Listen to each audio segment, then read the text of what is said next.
does perfect even mean? Is there even such a thing?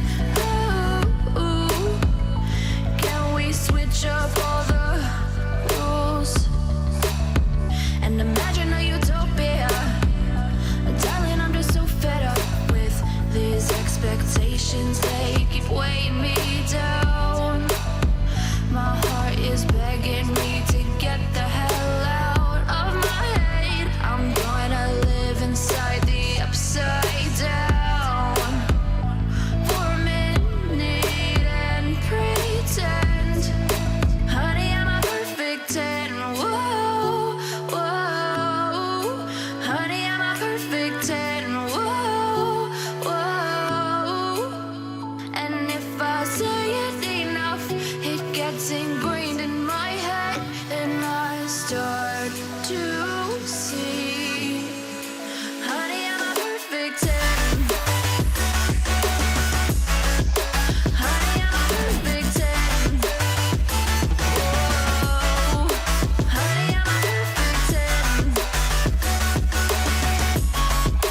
Honey, I'm a, yeah. Yeah, I've discussed it with myself, and I'm disgusted with the way we're told to have a certain face. I stood and wait because we aren't pixels on a screen. No, we're human, we breathe. Every single thing we see curated, it's overrated.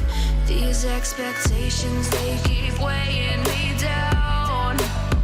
My heart is begging me to get the hell out of my head. I'm gonna live inside the upside down for a minute and pretend, honey, I'm a perfect 10. Whoa, honey, I'm a perfect 10. Whoa, and if I say it enough, it gets ingrained in my head, and I start to